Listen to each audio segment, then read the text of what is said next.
I tore down the institutionally normative structures of classrooms and then built it back up, always with the research lens of, if I add this to the classroom, is it going to increase thinking? Is it going to get more students thinking? Is it going to get them thinking for longer? We're going to examine everything from how furniture is placed to how we answer questions to how we ask questions.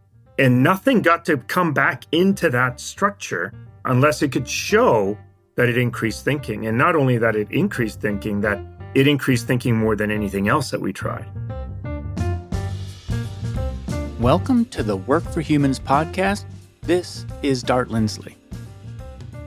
This episode with Dr. Peter Liljedahl changed how I think about the design of work. It taught me just how many assumptions we need to challenge on the way to creating great work design and how big a difference we can make when we do. It all started when, as a PhD student in education, Peter came across a disturbing finding. Most students in most classrooms were not thinking. Peter set out to fix that. He cataloged every classroom norm and how each promoted or inhibited thought. He then spent decades experimenting and redesigning classrooms from their most fundamental assumptions on up. Today, Peter has transformed classrooms across the globe. There are rock stars in math education, and Peter is definitely one of them. So, of course, I wanted to talk to him about what those of us thinking about the redesign of work can learn from his approach. Peter's an author, researcher, and professor of faculty education at Simon Fraser University in Vancouver, Canada. He has authored 38 journal articles, over 50 conference papers, and 12 books, including Building Thinking Classrooms. In this episode, Peter and I talk about redesigning the classroom and how it can be applied to work, transforming traditional norms to achieve better results, and the importance of collaboration in learning and in working. We also discussed the best ways to evaluate employee performance, what creates those aha moments, the structure of a good task, and many other topics. All right, if you enjoy this episode, don't forget to subscribe wherever you listen to podcasts so you don't miss the next one. And now, my conversation with Dr. Peter Liljedahl. Peter Liljedahl, welcome to Work for Humans. Thanks for having me. I'm super excited to be here. So what we do on this show is we talk about the design of the experience of work. That's most of what we talk about. And my favorite shows are ones where I can reach beyond the edge of the traditional practitioners of work design or HR or any of the other pieces and bring in somebody who's a world's leading expert in something that I believe is so closely or even distantly adjacent that we can learn a completely different perspective on the problem space. And so you are one of the world's leading designers of the classroom experience for students, and in particular, math students. And you have built up a practice which is about the thinking classroom. And you worked with a number of middle school teachers and looked at their practice and how students were engaging with that. And what did you find? So, first of all, I'm a former classroom teacher and I was missing the classroom. So I found ways to finagle my way back into classrooms. And I was spending time in these rooms as a fly on the wall, trying to understand the students' lived experience. I say from behind the facade. What a teacher sees in a classroom is very much determined by what the student is willing to let you see. And I wanted to see behind this facade. And it's really hard to do if you are the classroom teacher because this facade is projected at the teacher. So I have to be a second body in the room to be able to see behind this curtain, so to speak. What I saw was, by and large, that students were not thinking, at least not in ways that we know they need to be thinking in order to be learning and to be becoming better at mathematics. And it was a deeper dive into that, revealed that 80% of students were doing virtually no thinking whatsoever. And 20% were, but then again, only for 20% of the time. In your writing, you use the term studenting. What is studenting? So studenting is actually a term coined by an American researcher named Funstermacher. he coined it as an analog to teaching, right? So teachers do a lot of things that fall outside of the act of trying to produce learning, right? They're taking attendance, they're collecting consent forms, they're meeting with colleagues in the staff room, they're interfacing with parents. Teaching is the larger description of what teachers do. So he wanted an analog to this, and he came up with the term studenting as the all encompassing thing that students do, some of which is learning. Now, when he first started this, it was more of an optimistic use of the term that students are studying, students are collaborating, these sorts of things. But over time, he started to get a more jaded view, and he started to realize that by and large, what students are doing is sort of gaming the system, groveling for marks, finding ways to sort of go unnoticed. So I adopted this term as studenting is what students do in a learning situation, some of which is learning. And when I dug into this idea of, okay, if students are not thinking, what is it that they're actually doing? Studenting seemed like an appropriate term to use to describe the myriad of things that I saw students do, right? So some students are slacking. They're just off task, visibly off task. Some students are stalling. So stalling is things they're doing to avoid the work, but they're hiding behind a facade of legitimate on-task, off-task behavior. So like getting a drink of water, going to the bathroom, sharpening their pencil, looking for something in their backpack, going to their locker. These are all off-task behaviors, but they're legitimate off-task behaviors, unlike the slacking, which could just be looking at a cell phone. And some of them were mimicking. I'll get to that in a minute, but some of them were faking, pretending to work, going through the motions, but not actually doing anything.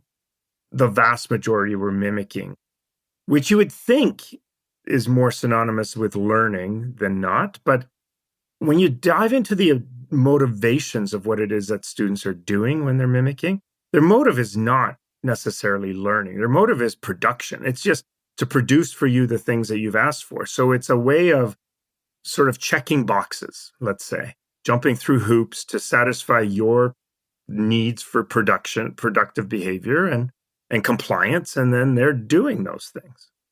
And so mimicking is an important one to point out, because mimicking is, I'm writing the math on the page, I'm following the rote instructions that you gave me to get to the answer that you're going to tell me is right and that I can show you is right, but I'm not thinking about the math, right? It's more of a rote reproduction. Yeah, rote reproduction is a really good term for it. Right. I think we all remember those moments in school ourselves where it was a lot of fake it till you make it. On Work for Humans, we've been exploring the principles of multi-sided management, which is the belief that work is a product that every company designs, builds, and delivers to employees. Along the way, people started asking how they could put these ideas into practice. So I founded the work design firm 11fold to help your company create the kind of work that makes teams feel alive and engaged instead of dead and dull, so you can reduce turnover and build commitment. We're doing something revolutionary here. Learn more at 11fold.com. That's 11fold.com. Well, I mean, to be honest, I think I thought that's what school was for. Is I need to learn these rote, and I was terrible at it. I didn't need a cell phone. A bird out the window was enough for me. Any shiny object. I remember very specifically.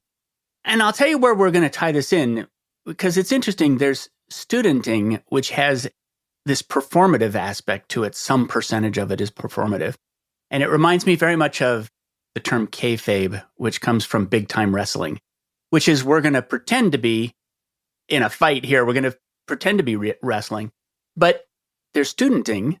I suspect at work there's probably workering, and there's probably managering, and there's probably in schools there's something which would be called teachering, which is that there are ways that teachers are supposed to look and feel that they're supposed to look that are somewhat performative. I didn't make this term up. teaching. It was Johnny Wilson at the University of California, Santa Cruz, and one of his colleagues. But this idea that everybody feels that they need to play a role, managers get into this situation all the time, which is that my team expects me to behave a certain way in regards to them, and it's tempting to perform that way. So it's an interesting way of looking at a lot of social situations. Yeah, I think any social situations where roles are assigned or negotiated, and there is that performative expectation. One of the things we found in our research was that there are really only two roles in the classroom, and that is the role of the student and the role of the teacher. In that sort of normative classroom, right, where students sit and get and sit and do, and the teacher is the keeper of knowledge. There are two roles, the teacher and the student. And this comes from a theory called role theory. And what's interesting is every once in a while, the students get out of role, right? They get out of position. So they're off task. They're doing something they're not supposed to be doing. They're looking at their cell phone. So they're being non-compliant. One of the things we noticed was every time a teacher is about to catch them doing that or catches them doing that, the first thing the students did was ask a question. Now, I don't think this is conscious, but the first thing they did of the teacher was ask a question. So the teacher's like, what are you doing there? And the students are like, I have a question. On this task here, are we supposed to find like one answer or all the answer? And the teacher would answer that, and then everything would be right in the world. And I saw this a number of times. And it was like, what is the quickest way to get back into position? You do the most studently thing you possibly can, is you ask a question. So it's this sort of, when you're out of position, you do something to get yourself back into position quickly. And you do the most managerly or workerly or whatever it is that is to get back into that role. Yeah. Yale political scientist James Scott wrote a book. He studied peasants. And one of the books he wrote was called Weapons of the Weak. And the weapons of the weak include foot dragging, feigned compliance, and sabotage, and a number of other things that are not revolution. You know, the history, what he pointed out was the history of political science was you study the revolutions, but he said most resistance is not revolution. Most resistance is these much more quiet weapons of the weak. So, like social media has been consumed by these weapons of the weak, the malicious compliance, the weaponized incompetence, these ways that people are choosing are enacting their agency. This is actually something that we found in classrooms all the time. Teachers ask, when you start to give students more agency, aren't they going to abuse that privilege? And my answer to that is they always have agency. Students have had agency their whole lives. How they comply is how they exercise their agency. So studenting that we just talked about, those studenting behaviors are all, with the exception of slacking, are all compliance-based behaviors. But they're exercising their agency in how they choose to comply and meet the expectations of the teacher. Very interesting. I want to talk about a thinking classroom. What is a thinking classroom? And then we'll go back and we'll look at some of the norms underlying non-thinking classrooms. At its core, a thinking classroom is a reaction to this reality we just talked about this studenting reality, the way students slack, stall, fake, mimic, and how these are non-learning, non-thinking behaviors. Building a thinking classrooms is about how do we react to that? And the way I reacted to it in my research was I tore down the institutionally normative structures of classrooms and then built it back up, always with the research lens of, if I add this to the classroom, is it going to increase thinking? Is it going to get more students thinking? Is it going to get them thinking for longer? And there was really the only non-negotiables I worked with was, we're still inside the four walls of the classroom and we still work on the same bell schedule. But other than that, we're going to examine everything from how furniture is placed to how we answer questions, to how we ask questions, to how we form groups, to where students work, to what kinds of tasks we use. We're going to examine everything. The kinds of autonomy we want students to develop, how we manage engagement through hints and extensions, how we close a lesson, how we open a lesson. We examined every part of this. And nothing got to come back into that structure, into that classroom, unless it could show that it increased thinking. And not only that it increased thinking, that it increased thinking more than anything else that we tried. So in a normative classroom, students sit. In a thinking classroom, students stand. In a normative classroom, the teacher either picks a groups or they pick their own groups. In a thinking classroom, groups are randomized. In a normative classroom, they work on paper. In a thinking classroom, they work on a whiteboard, a vertical whiteboard. In a thinking classroom, the lesson, the part where the teacher gives more information, happens at the end of the lesson more so than at the beginning, which is a sort of upside down of what a normative classroom is. And these are, in a way, they're contrary by design, because the first thing I would do when I was examining a new variable, like where should students work, was I would look at how's it going right now, right? Like right now they're sitting and working in their notebook. How's that going? Let's examine that, right? Right now the teacher's forming the groups. How's that going? Right now we're assigning homework and grading homework. Well, how's that working? And I would look at that sort of status quo of the normative classrooms, and I would interrogate that through the lens of thinking, right? So this is, I think, one of the things that would transfer into any realm, which is we have to stop asking if what we're doing is good, and we have to start asking what it's good for. Because when we just ask if it's good, we're not bringing any sort of evaluative measure to that. And unless we're consistent in what it's good for, we're not really going to construct anything that is systematically good at something.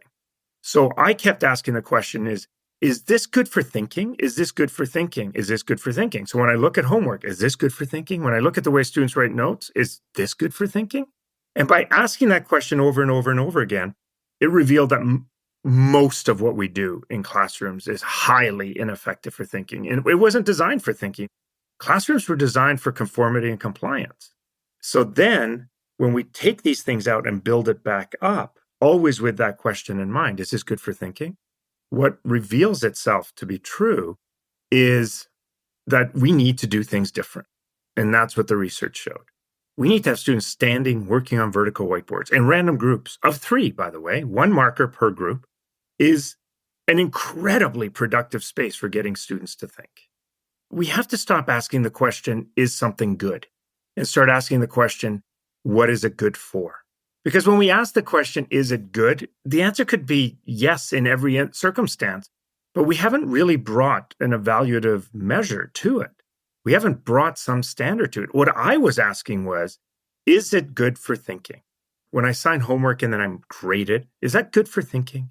If I have the students sit and just copy what I'm writing on the board in their notebook, is that good for thinking? And the answer to both of these turned out to be no.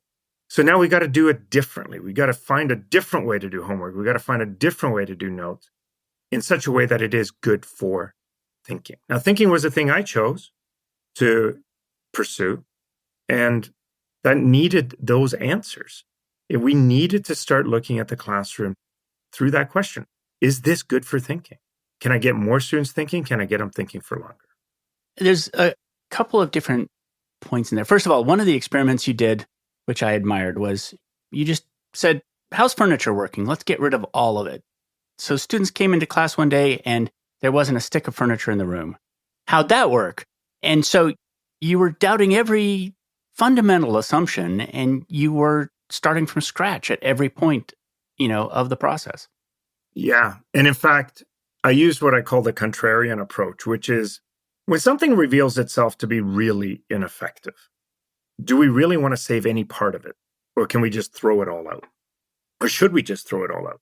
Furniture was case in point. I wasn't really sure what the role of furniture was. And we were trying a lot of different things.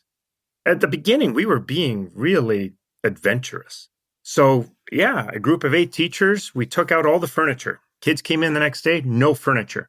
It turns out it increased student thinking. And that was sort of a surprise. It was almost like a lark that we tried it on, but it increased student thinking. It took me over 2 years to understand why.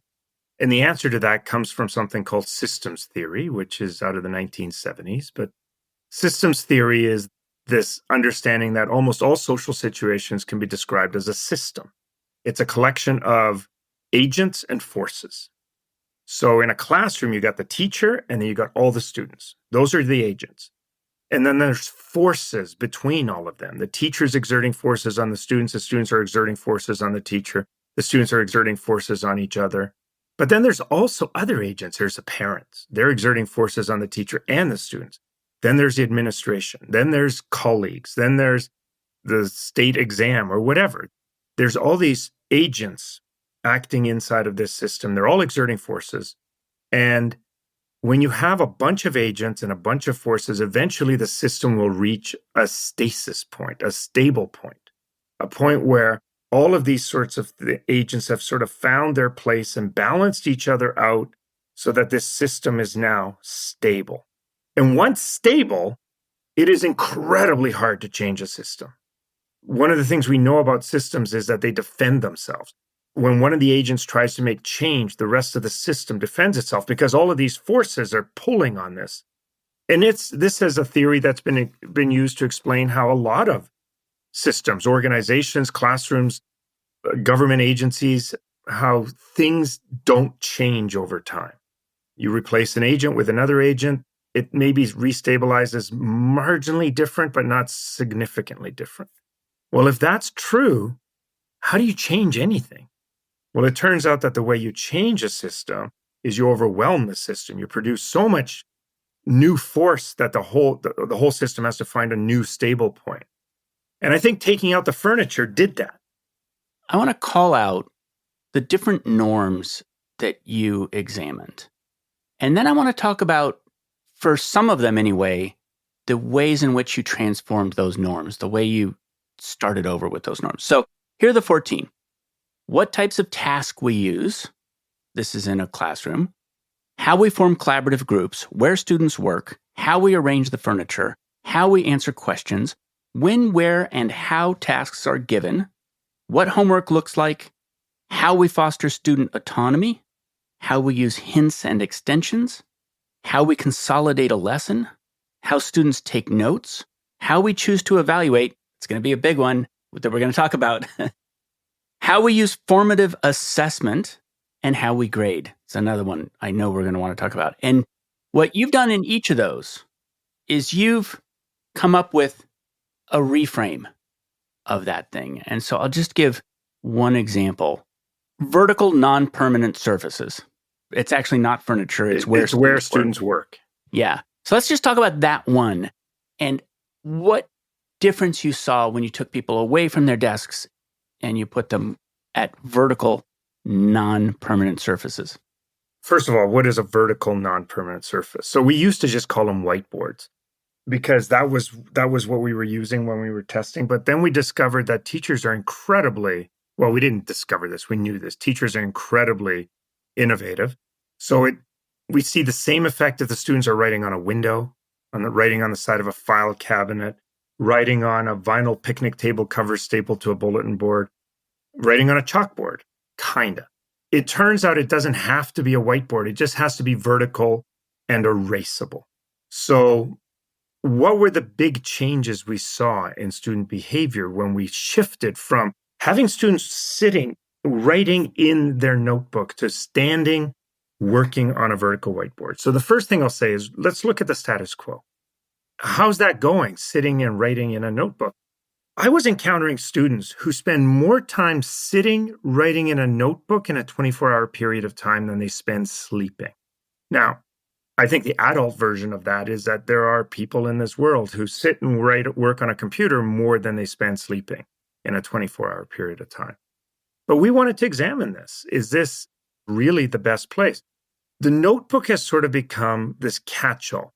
Everything we do is done in the notebook. Homework is done in the notebook. Notes are done in the notebook. Brainstorming, drafts are all done in the notebook. Do we really want all the collaborative behavior to be done in the notebook?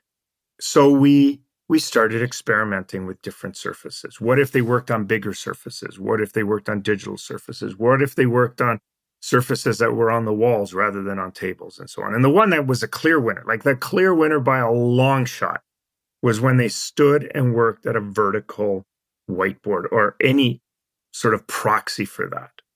The thing about thinking, and frankly, most knowledge work, is that it's invisible. So how do you tell when it's happening? Interesting. So you're right. Thinking is a cognitive process, and as such, it's an invisible cognitive process. When I first started the research, it was really clunky. Really, what I did was I looked at the studenting behaviors, study situations, and try to understand what the studenting behaviors were. Then I subtracted away all studenting behaviors that couldn't contain thinking. And then whatever was left, that's where the thinking was. And if I saw more of that, then we were probably doing something well. So it was sort of like that sculpting, the stonework kind of thing. I'm removing everything that I don't want to find what I do want. That turned out to be incredibly clunky. Eventually in my research, I discovered that there's a really close association between thinking and engagement. That when students are thinking, they are engaged, and when students are engaged, they are thinking. And that was a lifesaver because whereas thinking is an invisible cognitive process, engagement is a visible embodied process. It manifests in our body. It manifests in the way we gesture, the way we lean in. We can see it in our eyes. We hear it in their voice. Students can't hide. I shouldn't say just students. People can't hide their engagement from us. It manifests physically. I just had an experience of that, if I may. I just ran a multi-day manager meeting. I just had an hour of it. But I had everybody stand up and work on these giant diagrams together. And I couldn't hear sound in the rooms because one of them was in Dublin and one of them was in London and one of them, but I could see their bodies. And I could see them, they were gesturing, and they were just gesturing like softly. They were like energetically pointing with their finger, and like I could see. And then somebody else would raise their hands and do something like this, which does not, by the way, show up on a podcast. No. That I'm waving my hands. But it was super visible. I mean, there was no doubt. And I was so happy to see it because people were arguing, and that was great. And one of the things that I found was standing up amplified the gestures. I think standing is an easier gesture space than sitting is. It manifests itself even more. So by and large, what I looked for was engagement and used that as a proxy for thinking. Now, in the particular study of having students work on whiteboards, we looked at a whole bunch of different things as well. Time to task, time on task, how eager were they to start, how much participation was there, things like that, right? We were looking at those sorts of variables, which are easily measurable either by time or subjective measures that turned out to be incredibly stable. 3 people in the room would come out with the same score on these variables. But nonetheless, what we found was that having students stand and work on vertical whiteboards was incredibly powerful for getting students engaged and getting students thinking. Again, like all my research, I used a methodology I called results first. Results first was I was looking to try to find, and I think this overlaps a lot with design. I was just trying to find, I call it the rapid prototyping. I was trying to find reproducible results. Can I find something that I can do over and over and over again and get the same result? And having students stand and work on vertical whiteboards was producing the same result. Students were engaged. They would stay engaged for longer. We had more students thinking. We had them thinking for longer. Now came the job of trying to understand why that is. Okay, it turns out that there's a whole bunch of small things and one really big thing, 2 big things. So one of the big things is that risk turns out to be a barrier to thinking. When students feel at risk, they don't want to think. And this was something that came up in the research over and over and over again. What does a whiteboard do that big flip chart paper doesn't do? Well, what a whiteboard does is it removes the risk of starting, right? There isn't that expectation it has to be perfect. In fact, it's almost inviting imperfection. The surface itself is saying, we're expecting you to make mistakes. It removes risk. And we saw that when we compared students working on a vertical whiteboard right next to a group working on vertical flip chart paper, for example, right? Or those giant Post-it notes. 5 minutes into the activity, the whiteboard was covered in stuff. They had started. It wasn't correct. But they had started and they find perfection through imperfection. They get there. The flip chart paper, blank. Because to hit the paper, it's got to be perfect. But to get to perfect, we've got to go through imperfect. And that's not a safe place to start. So we create this catch-22, which prompts what we call non-start behavior. And now we get, picture this in a classroom or a work setting. Now we get the stalling, the faking, all of these things that are meant to look like compliance, but aren't actually productive. But why vertical? Because shouldn't we see the same effect if the students were sitting at tables with whiteboards on them? Well, it turns out that when they were standing, the work was all oriented to everybody in the same direction, right? Everyone was oriented to the work the same way. Whereas when they're sitting, someone's looking sideways and upside down, and that automatically creates inequitable access to the work. It also creates ownership that is skewed towards one person. And with ownership comes responsibility. With lack of ownership comes lack of responsibility, right? When it was vertical, students were able to see everybody else's work, which created access to more ideas, which really helped them when they got stuck. For a century, we viewed students' productivity entirely through their own basis of resources. Like, what resources do they bring to the table, and is that going to allow them to be successful? Now we create a collaborative group. Okay, well, now we've expanded the resource base, but it's still one group. But when it's a bunch of groups, so it's groups among groups, and we can see each other's work, it creates that cross-pollination that was really powerful. We call it knowledge mobility. When it's vertical, I'm more effective as a teacher. I don't need to wait until Friday for that quiz on Friday to see if the students understand it. I can see right now. I can intervene now, right? Or I can leave them alone right now. But all of these things were eclipsed by one incredible piece of data that took 2 years to get at. It turns out that it's not that standing is so good, it's that sitting is so bad. And I don't mean like sitting is the new smoking bad, that's come up. I mean that it turns out that when students are sitting, they feel anonymous. And the further they sit from the teacher, the more anonymous they feel. And when students feel anonymous, they disengage. And that's both a conscious and a subconscious act. What standing up did was it took away their anonymity. Not in a way that they felt like they were being outed, not in that sort of way where one person gets called to the board to do something in front of the class, but we're all standing. We're all visible. No one is anonymous here. There wasn't that pull of anonymity towards disengagement. And that was a game changer. That's fascinating. Why only one marker? So, we tried 3 markers. And this is why whiteboards are better than chalkboards, by the way, because with chalkboards, they just break the chalk and then everyone has their own. I think collaboration is good in theory, right? And we know collaboration is incredibly powerful.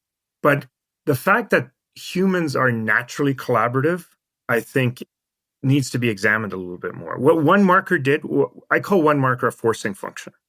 So a forcing function is something that we put in place that forces a certain behavior.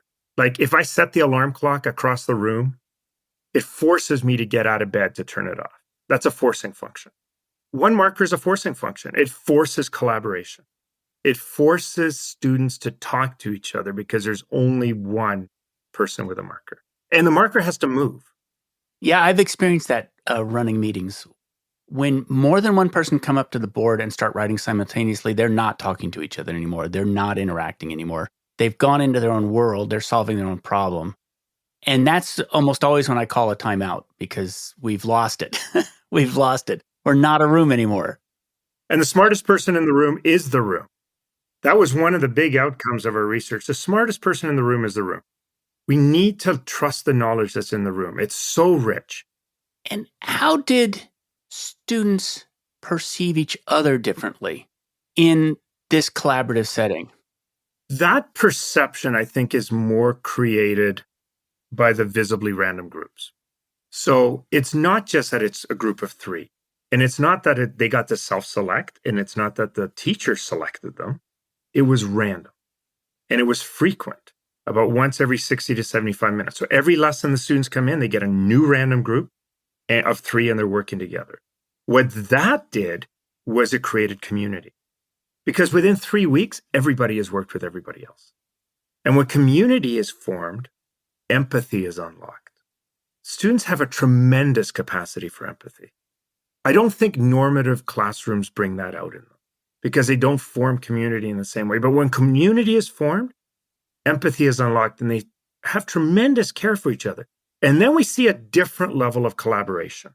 And in fact, I'm of the opinion that collaboration doesn't actually begin until students care as much about each other's learning as they do their own. And when we see that level of collaboration, we realize that everything that came before that was just patience, tolerance, and compliance. What is defronting the room? This kind of tees off of that question you asked earlier about what happens when we take all the furniture out of the room. Clearly, taking out the furniture had an impact on student thinking. But teachers don't like to work in classrooms without furniture. So furniture became this sort of non-negotiable thing that had to be in the classroom. But if it's going to be in the classroom, we need to think more carefully about how we place it. Teachers tend to have them in rows or the horseshoe or pairs of rows put together so students are sitting side by side. There's a pretty finite collection of ways that teachers organize their room. And we started playing with these. And one of the things that we noticed actually in our research when we weren't paying attention to furniture placement was that some classrooms were way easier to get students to think. Because when we had these results we just talked about, a good task, random groups and vertical surfaces, those were reproducible results. We had gone from 20% of students thinking for 20% of the time to 80% of students thinking for 80% of the time, just with those three practices. And we would go and reproduce that result in setting after setting after setting. And in some settings, it didn't work very well. And when we paid close attention to the settings in which it didn't work, we started to notice that they had something in common. And what they had in common was that these were super organized classrooms. You know, like everything was perfectly rectilinear and there was a nice border around the bulletin board and everything was color coded and there was an inbox and an outbox for everything. There was just all of these structures in the room. And we had our theories why that was interfering with thinking, but we tested that by showing students photographs of different classroom configurations and asking a bunch of questions. The key question turned out to be, what do you think this teacher expects? And when we asked that question of students, when we showed pictures of classrooms that were these super organized, I call them Pinterest-ready classrooms, they all said the same thing. This teacher expects perfection. And now we're back to this thing I said earlier, which is that risk is a barrier to thinking. And when the students are in a space where they perceive that the teacher expects perfection, they don't feel safe to think. Thinking is messy. It's full of errors and wrong turns. And if you perceive that what's expected of you is perfection, that's an unsafe space for you to strike out and be innovative and things like this. And what this also revealed was something that came up in the research often, which is that students don't listen to what we say. They listen to what we do. And I would say that that's humans in general. We don't listen to what people say. We listen to what they do. So that I was in classrooms, these uber organized classrooms where the teacher would stand at the front and say, it's okay to make mistakes. I want you to make mistakes. And then I would interview kids and the kids would say, it is not okay to make mistakes. Right? So what is the space telling you? And it raised an important question for me. Is a classroom without students still a thinking classroom? The answer to that turned out to be yes, because how the classroom is configured tells students what's expected of them. And I think anyone who's gone to any sort of a workshop or professional development meeting knows this. When you walk into that room, how the furniture is arranged in that room immediately tells you what's expected of you that day. And you start shaping your behavior, and the speaker hasn't even stepped on the stage yet.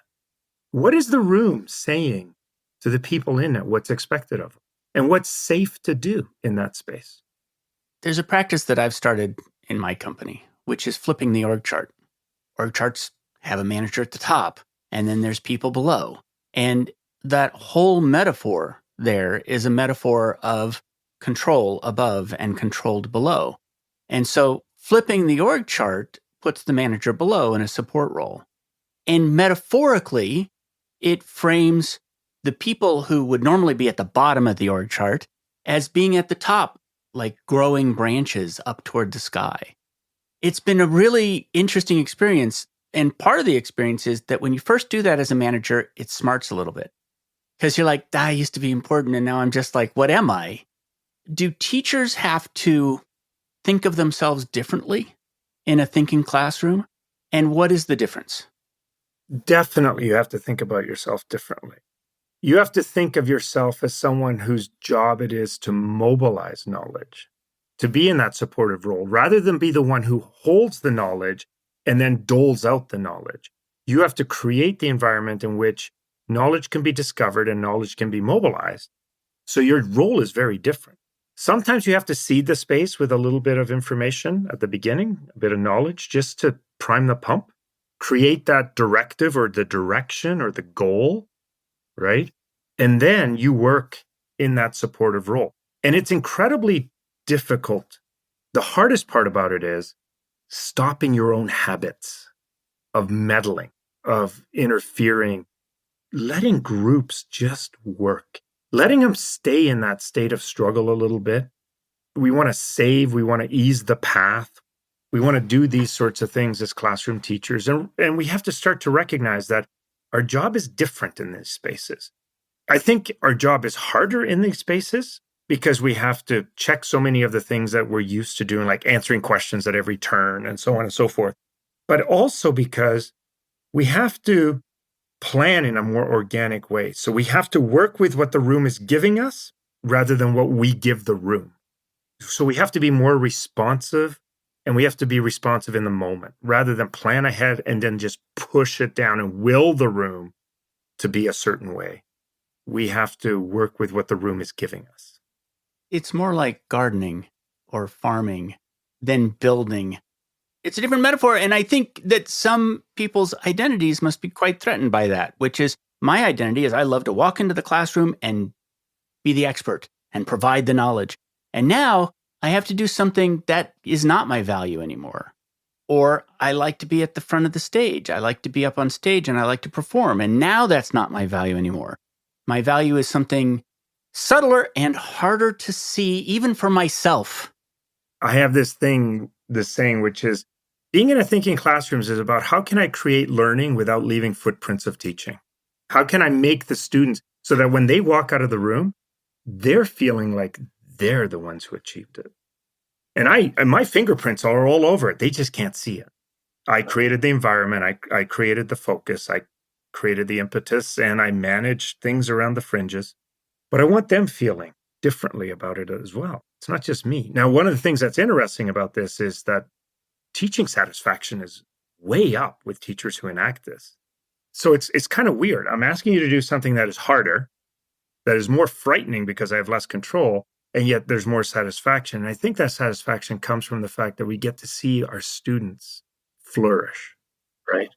Which is, I think, at the core of why we became teachers. And by the way, it's one of the greatest rewards for managers as well. When we interview managers about what they really love about managing, it is seeing their team flourish. Frequently, they don't feel like they're recognized for that flourishing by their own management. They're only recognized for something else, which actually leads us to the question of measurement. One of the norms is how we choose to evaluate, and another norm is how we grade. How are those norms altered in a thinking versus a normative classroom? The first one is actually what we choose to evaluate. The research showed that we want to evaluate what we value rather than what we have to evaluate. Of course, there are things we have to evaluate, but evaluation is a double-edged sword because when we evaluate our students, they evaluate us. Because what we choose to evaluate tells them what we value, and then they focus on that. And again, it comes back to students don't listen to what we say, they listen to what we do. So for example, if we really value group work, if we really value collaboration, what are we doing to show that we value that? Because if every time I evaluate my students, I sit them down and they do a test individually, what my actions are saying is I value individual work, individual productivity. So how can I show them through my evaluative measures that I actually value collaboration? How can I show that I value perseverance, risk-taking, right? How can I show that I value imagination, curiosity? Like, how can I show these things through evaluation? Because if we don't do that, the students are not going to behave the way we want, right? So it was very much a journey for me about coming to grips with that. Now, that's not to say that that's all we evaluate, because we also evaluate students' ability to perform on a test and so on and so forth. But if that's all we evaluate, then that's what we're saying to students that is valuable. So how can we show them that we value things like collaboration, risk-taking, perseverance, inquiry, like anything that is valuable to us? So that chapter is all about how can we do this? And the way we do it is we co-construct norms around what it is, and then we use those norms to evaluate the students. So, for example, with collaboration, what makes good collaboration? What makes bad collaboration? And the students tell us. And then we use that to create a very simple tool that we can use to evaluate them, but they can use to self-evaluate as well. And in that process, they start to get better at collaboration, because collaboration is not this mysterious thing that is ill-defined. It's actually, we've co-constructed the definition. What makes good collaboration? We're sharing the marker. We're actively listening to each other. We're actively inclusive of each other. These are things that they can actually enact. When I say be a better collaborator, what does that mean? But if I say make sure you're sharing the marker more, oh, I can do that. It's deconstructing these elusive ideas into actionable points that the students can actually use to self-evaluate. And we do that. So they self-evaluate at the end of an activity. They say, okay, were we good at risk-taking today? Let's look at the metrics. And they talk about it. But we can also do it midstream. In fact, some of the most effective teachers I've worked with will launch an activity, and then 10 minutes in, the kids self-evaluate, because that sort of resets the normative behavior of, or the behavior of how we're going to work in this space together. Okay, we haven't been sharing the marker. I haven't really been listening to what you're saying, so let's start doing that. Okay, now we can move forward. I just want to point out how much more work looks like that than test taking. Good work looks like that, right? It looks like sharing the marker. It looks like getting the most out of everybody in the room. That's what it looks like. You're right. But how do we evaluate our employees? We evaluate them individually. We don't do it by team. And we tend to do it against two things. Let's look at this. One of them is against a rubric, which is your job title, which is how much are you looking like your job title, which it's very interesting that performance reviews have the word performance in them, because now it's a question of appearance. Do you look to me like your job code? And then the other way we do it is productivity. Do we think that this person is particularly productive? But no person is individually particularly productive. The truth is that it's almost always collaborative. And so who we see as being productive is not necessarily, well, they're not doing it alone, and they may not be the largest contributor to their productivity. So both of those are not great. And I'm not saying that we should invalidate those, but I'm saying, what can we add to that? What can we add to this mix that communicates to the employees or the students our values? Because our values are bigger than that. Yeah. Otherwise, we wouldn't put them in teams. We'd have them working in their cubicle, in their desk. That's right. And let's also look at, the spaces that are created, which is the spaces are very often about isolation. Some people like that, and other people don't. I did a study where I went around and I studied everybody's cubes, and I looked at how they'd modified them to make them more acceptable to themselves. And some people had put up soji screens to hide themselves, and some people had torn down walls to get light. And so you could see that depending on where they were, if they were close to windows, they tore down the walls, but if they were close to a walkway, they put up the soji screens. And so they were, adapting their own physical environment. Your original PhD work was on something I want to get to, which is aha moments in math. And the reason I want to is that a lot of people, so I ask people what they want from work. And a lot of people say that they want puzzles to solve because they love to solve puzzles. There's a lot of responses to this, but that's one of them. And the thing about puzzle solving is that it is often through an aha moment. And so I've looked at aha moments, and I've looked at mathematicians talking about when the big idea came to them. I was just putting my foot onto the step of a train to get into it. Poincaré. Yes. And it came to me.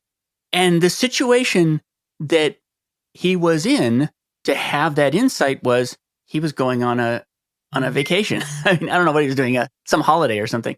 Yeah, he was on a tour. What did you find about aha moments? Okay, so this is interesting.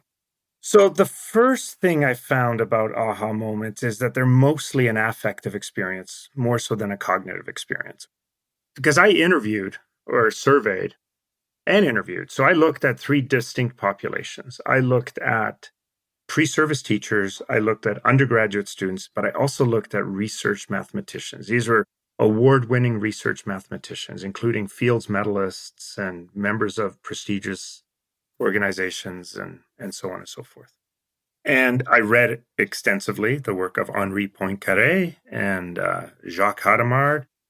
And Henri Poincaré actually pretty much defined what creativity is in not just in mathematics, but in the field of creativity with that story.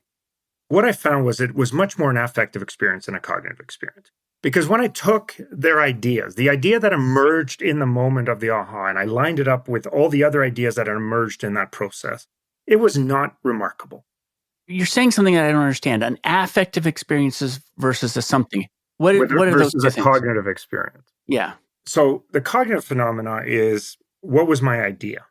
Is that what delineates the aha experience from the rest of it, right? So an aha experience, like we're having experiences all the time. So let's break it down to a person is solving a puzzle. So they sit down. It isn't the case that there's nothing happening and then bam, there's an idea. It's, oh, I have this idea. I have that idea. I'll try this idea. I have this idea. I have this idea. And then maybe there's an incubation period. I can get to that in a minute. There's this phase where nothing happens. And then all of a sudden there's a flash of insight. That's the aha. And now I verify that and okay, there it is. There's a solution. Or maybe that was a false aha. So it's not that nothing is happening. We're having ideas all the time, except they're more pedestrian than the aha experience. The aha experience is somehow more powerful. So what makes it more powerful? Is it that the idea that came forward is so much better than any of the other ideas? Sometimes it is. Like when Einstein had that idea of imagining himself riding a beam of light, that was a tremendously powerful idea. But by and large, when I line up all the ideas that have emerged in your puzzling process, well, I had this idea, I had that idea, then this came to me, and then I tried this, and then I tried that, and then flash, there it was, and then I tried this. It doesn't look more remarkable than the ideas around it, right? So that's not what makes the aha distinct from the more pedestrian experiences around it. What makes it more distinct is the affect of the way it makes us feel. Mm. And the way it makes us feel is we feel immediately, this is powerful. Now, what's the source of that? It could be the way it comes forward, the way it moves from the subconscious to the conscious, comes with this feeling. But that feeling is real, right? We feel it in our heart, we get excited, and it creates a memorable experience. When we think back on the phenomena, that feeling is what we remember.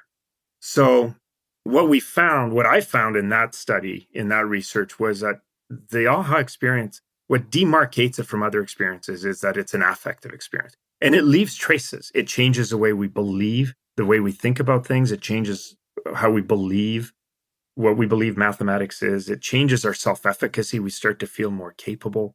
It has very powerful positive feelings. Interestingly, I've been sort of pursuing creativity for my whole career. And I just published a book chapter in a different book on group creativity. There's not a lot of work done on group creativity. And I used a framework called burstiness, which comes from organizational psychology. So burstiness is something that comes from the workforce. Burstiness is that phenomena when you're in a collaborative setting and all of a sudden someone has an idea and like they offer an idea and then the next person sort of piles on it right away. And then there's another piling on and another piling on and another piling on. And these ideas are just flooding in and everyone's interrupting each other. And it's a highly productive state, right? And I think anyone who's worked in collaborative settings recognizes what I just described there, is that burst happens, that burstiness. Well, this is a phenomenon that comes from organizational psychology. I first tripped into it when I was listening to a podcast by Adam Grant, who's an organizational psychologist. And he was studying the way the creative team that worked for Trevor Noah for The Daily Show were collaborating. And I'm not saying that's where burstiness as a theory emerged, but he used burstiness to explain the phenomena he was seeing. And it immediately clicked with me because it so accurately describes what you see in a thinking classroom. In a thinking classroom, there is this group creativity that happens and a burst happens. And there are certain conditions that are necessary for burstiness to occur. There has to be some structure, but there has to be a lot of degrees of freedom, but there has to be some structure because when there's too many degrees of freedom, the work diverges rather than converges. There has to be diversity in the group. Now, both of these things describe a thinking classroom. Thinking classroom, here's the structure. You're going to work at a whiteboard and you're going to work in random groups. There's diversity, right? That creates diversity. Because if we self-select, we tend to not be as diverse in our selection criteria. There has to be psychological safety. And I talked about that earlier, about the fact that empathy gets unlocked when community forms. There has to be that psychological safety. You have to feel safe to offer an idea. It has to be a space where criticism is welcome. Not criticisms as an attack, but criticisms as critique of ideas. And you have to feel safe both offering and receiving criticism, right? And we see this in a thinking classroom, that it's not that every idea is celebrated. It's like, okay, well, hold on. No, I thought maybe I don't think that's going to work, right? So it has to have this in it. There has to be freedom to shift attention, right? So I mentioned earlier this idea that we can look around at other groups. There's a shift of attention. We can shift to get another idea. There has to be focus. So there has to be, again, if there isn't focus, if we're just spitballing, we're going to diverge. There has to be an objective here. There has to be something we're trying to achieve. That creates a focus, that creates a convergence. Now, the convergence isn't this funnel, it's this meandering paths that intersect, but are always moving towards that focus. And there has to be opportunities for nonverbal communication. And we're back to the gestures.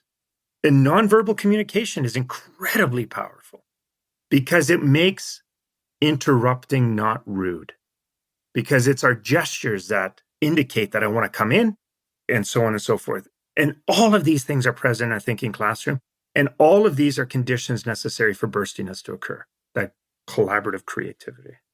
And the focus that you're speaking of, one of the very first patterns in the thinking classroom is begin with a problem. The nature of the problem must, A, be a large source of the focus, but also has to be open-ended enough that there's a lot of room in there to, I think of a river with lots of deltas where they come back together again. So there's lots of room to try things out and take risk. What is the structure of a good problem? The structure of a good task is it has to have a low floor. Everyone should be able to access it. If the task is inaccessible to 1/3 of our audience, then this is problematic, right? It has to have an entry point where everyone can understand the entry point. Here's a situation. We can all enter into that. But it also has to have a high ceiling, which means that there's room inside of that task as we start playing with it, either by extension or by evolving complexity, that this task has to start to create challenge for us. We have to be challenged by it. Otherwise, it's just a routine exercise. I'm just fulfilling a task. It has to have novelty, because thinking is what we do when we don't know what to do. If we know what to do, then it's just routine. It's just mundane. I'm just I'm exercising that routine. And those three components were really, really important. Easy entry, evolving complexity, and something that was novel to it so that we had to bring thinking to it. But that by necessity creates what we call either open-ended or open middle. So open-ended means that there's a myriad of possible solutions, which I think is true when we would be trying to design something. But it also can be open middle, which means that we all have a common starting point and we're all going to end up in the same place at the end. But there's a lot of different ways to get there. How has it been leading a paradigm shift? And what have you learned about being a paradigm shifter? Oh. So when I think about paradigm shifts, I think about Thomas Kuhn, right? Like, wow, that's a pretty big role. Well, okay, to be fair, Thomas Kuhn would say this is not a paradigm shift. He only saw paradigm shifts in the changes of scientific theory. I just think that's too limited. But I think that if you were to ask teachers, is this a complete reframe of how they did work? They would say yes. And I'm going to call that a paradigm shift. Okay. In many ways, I think a lot of the things that came out as optimal in my research were things that we already knew, that were happening in pockets here and there, that were emerging spontaneously in individual teachers' practice because they were finding them to be effective for themselves. I think what my research did was validate the reality that that is effective, but also that it collected more than just the one-offs, right? I think that math education in particular, and I know this to be true, has been smoldering for a very long time. We've known something's been wrong. We've been trying to fix it. And when I say we, I mean the entire field. We've been at this for 5 decades, trying to solve this problem. And there's been a lot of good work that's predated me. And I think this is very similar to Thomas Kuhn's paradigm shift, right? A paradigm shift in science isn't all of a sudden one person has an idea. It's that there's a tension in the field because there's data that isn't being addressed by the current paradigm. And that tension creates unease. And then that tension builds and builds and builds and builds. And then something comes along that satisfies the data better.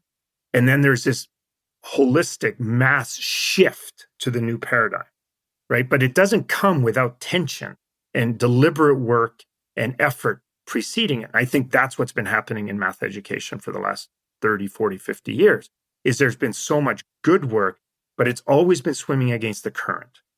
And the biggest thing it's been swimming against is an assumption that the institutionally normative structures of school and classrooms are non-negotiable.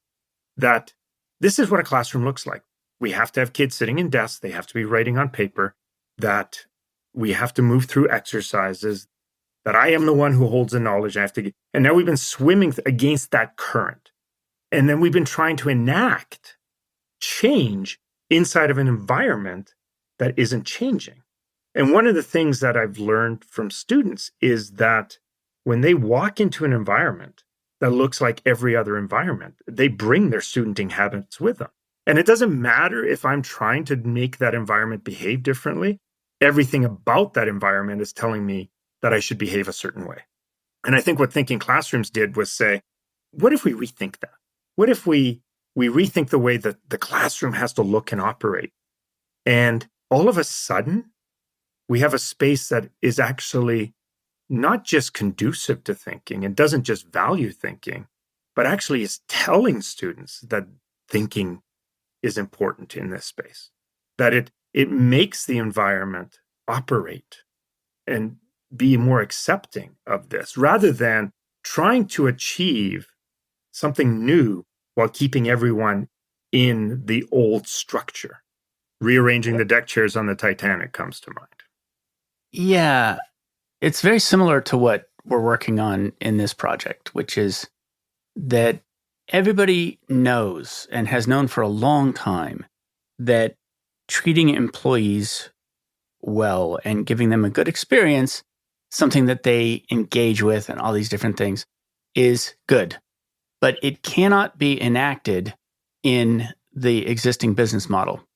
And that the existing business model recognizes employees as inputs to production, not as whole humans, customers. And in companies, it's very much about how power flows, which is until you're willing to actually change the power structures, which I really think you've done in the classroom. It's partially about defronting the room and creating autonomy in the students. That is very much an example of really changing the context. I think you're right. It's about decentering the power so that the knowledge can flow in directions that are different from which they flow when the classroom is centered with power. There's a question I normally ask that I usually ask at the end. We may not have time to answer it all the way, which is, what do you hire your job to do for you? Okay. Clearly, my job is not just about earning money. Otherwise, I wouldn't be doing the things that I'm doing. So it's, what is it I'm chasing? I think for a very long time, so if we take my job as someone who has done research on classrooms and then putting out the products of that research, for a very long time, I have wanted to change the lived experiences of students in the math classroom. My research, I've spent 20 years doing research into affect, into how students experience mathematics and the negative effects that has on them, their negative attitudes, their negative beliefs, their negative self-confidence. And of course, I love math. I want students to experience math the way I love it. I want them to see themselves as mathematical. And these are lofty goals. And I think what my job does for me is it allows me to pursue that. How do I change the lived experiences for students? And can I make a difference in a student's life when it comes to mathematics? Can they come out of this year enjoying mathematics, feeling themselves as mathematical, and not being fearful of mathematics? So that's what it does for me, is it allows me to do that. But more than that, it also allows me to change the lived experiences of teachers in the classroom. Teachers are not paid enough to do the job solely for money. It's an incredibly hard job. It's demanding. It's getting more demanding as time goes by. They need to have job satisfaction. And that satisfaction is difficult to come by when there's so many normative pressures on us to do things a certain way in ways that is not satisfying to our being. One of the most rewarding things that I hear is how teachers tell me that I've extended their career, or I have saved their career, or that they're having joy in their career. Students telling me the same thing. So that's what it does for me. That's fantastic. How can people learn more about you, about your work? I'm going to say the title of, it's called The Thinking Classroom, Building the Thinking Classroom in Mathematics. It's honestly, I'll tell you what it is. It's I have a name for this kind of book. It's a pattern book. And so there's a series of pattern books that I admired greatly. And one of them is Christopher Alexander's A Pattern Language, which is about architecture. Then there's Slanimsky's The Source of Melodies and Chord Structures. There's one on cooking. There's one, and you find them, and these are patterns that you can reproduce in the world, and they will make people feel whole and alive, which is a term that was created by Christopher Alexander. So I love books like this. Where else can people learn about your work? There's a website, buildingthinkingclassrooms.com. They can get the book, Building Thinking Classrooms in Mathematics. You can buy it through pretty much any online bookseller. You can follow me on Twitter at PG Liljedahl or hashtag Thinking Classrooms. But the most interesting place, if you want to learn about what's going on, is that there's over 35 Facebook groups that have sprung up, all under the heading Building Thinking Classrooms, and then some subtitle. Just go into Facebook groups, search Building Thinking Classrooms, and you are going to see 35 different groups. The main one has almost 50,000 teachers in it. I haven't created any of these. These are communities of people who have come together to discuss and figure out how my work applies to their lives and to support each other in that journey. To me, that's, I think, the greatest accomplishment that I could ever ask for is that people want to pursue my ideas independently in conjunction with other people. That I'm not the person who holds the choreography to this. I have given teachers a set of tools, patterns that they can recreate. But it's a problem to solve. And the best way to solve a problem is to find a collaborative group and to work the problem together. And that's what they're doing. Thank you very much for coming on the show today. Oh, it's been my great pleasure. Thank you for having me. Thanks for joining me for another episode of Work for Humans. If you enjoyed this episode, please give us a 5-star rating wherever you listen to podcasts. And share the show with one person you think would get value from it. Believe it or not, this really helps us grow the show and reach more people who want to build the kind of work that people really want. As always, thank you to my producer, Jason Ames at Ninth Path Audio for his insights into content and his high standard for quality. Final note, the opinions shared here are my own and not the views of Google or Cisco Systems. Thanks again for listening. See you next time.